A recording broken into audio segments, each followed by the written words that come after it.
नमस्कार बच्चों, कैसे हो आप सब। आशा करता हूँ आप सब बच्चे होंगे।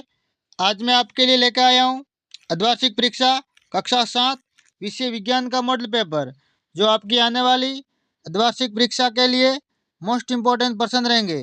तो आप सबसे निवेदन है कि वीडियो को पूरा देखें और चैनल को सब्सक्राइब करें। चलो वीडियो शुरू करते हैं।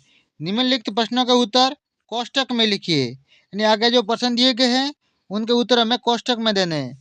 पहला प्रश्न, प्रकाश संश्लेषण प्रक्रिया के लिए आवश्यक घटक नहीं है, यानी ऐसा कौन सा घटक है वो जो प्रकाश संश्लेषण प्रक्रिया के लिए आवश्यक नहीं है। क्लोरोफिल, सूर्य का प्रकाश, जल, ऑक्सीजन। तो ऑप्शन नंबर द ऑक्सीजन, यानी बिना ऑक्सीजन के ही प्रकाश संश्लेषण क्रिया हो सकती है। अगला प्रश्न, हारनाल का कौन सा भाग जे की आकृति का होता है, यानी हारनाल का कौन सा ऐसा भाग है जो जे की आकृति का है। ग्रासिका, आमाशय, सुदांत्र, वृद्धांत्र। तो ऑप्शन नंबर ब आमाशय, यानी हमारा जो आमाशय है वो जे की आकृति का है।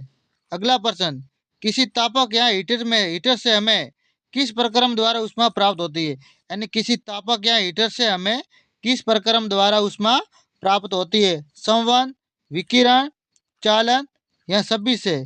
तो ऑप्शन नंबर ब विकिरण से। किससे प्राप्त होती है? विकिरण से। अगला प्रश्न, सोने के पानी में कौन सा क्षारक पाया जाता है। Calcium hydroxide, ammonium hydroxide, sodium hydroxide, magnesium hydroxide. तो ऑप्शन नंबर अ कैल्शियम हाइड्रोक्साइड, यानी सोने के पानी के अंदर जो कैल्शियम हाइड्रोक्साइड क्षारक पाया जाता है। कौन सा क्षारक? Calcium hydroxide.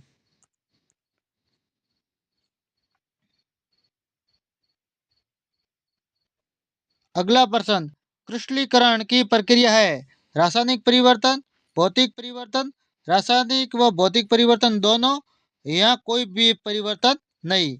तो ऑप्शन नंबर ब भौतिक परिवर्तन। क्रिस्टलीकरण जो प्रक्रिया है वो भौतिक परिवर्तन है। रिक्त स्थानों की पूर्ति करे। आगे जो प्रश्न दिए गए हैं उनकी हमें खाली जगह भरनी है। सभी जीव सूक्ष्म इकाइयों के बने होते हैं जिन्हें हम कोशिकाएं कहते हैं।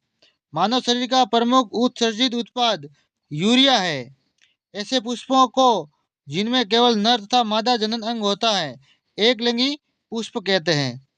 आवर्ती घटनाओं का उपयोग समय मापन में किया जाता है। आवर्ती घटनाओं का उपयोग समय मापन में किया जाता है। अवतल लेंस द्वारा बनाया गया प्रतिबिंब पर्दे पर प्राप्त नहीं किया जा सकता।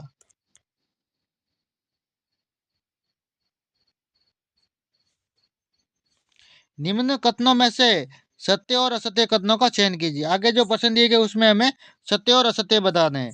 वन के विभिन्न घटक एक दूसरे पर निर्भर होते हैं, ये सत्य है। वायुमल जल और मृदा का प्रदूषण करता है, ये भी सत्य है। राइजोबियम फलीदार पादपों की जड़ों में सजीवी रूप में रहता है, ये भी सत्य है।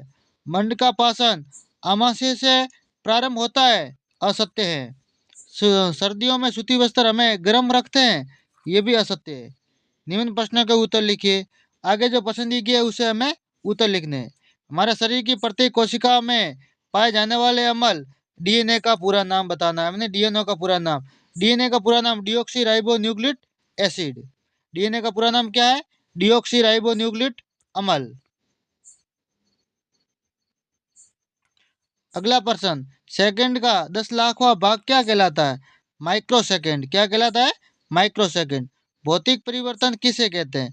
वह परिवर्तन जिसमें किसी पदार्थ के भौतिक गुणों में परिवर्तन हो जाता है उसे हम भौतिक परिवर्तन कहते हैं। भौतिक मतलब किसी की बनावट स्थिति उसमें। अवायवीय जीव किसे कहते हैं? ऐसे जीव जो अवायवीय श्वसन के द्वारा ऊर्जा प्राप्त करते हैं अवायवीय जीव कहते हैं, यानी अब बिना श्वास के लिए बिना वायु में रह सकते हैं।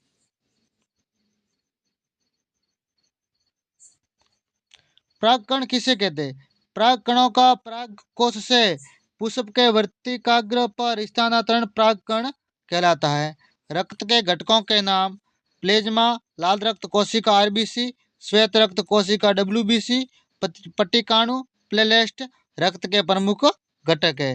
किन्हीं 3 युक्तियों के नाम लिखिए जिनमें सेल का उपयोग किया जाता है। तो टॉर्च, ट्रांजिस्टर, रेडियो, घड़ी आदि।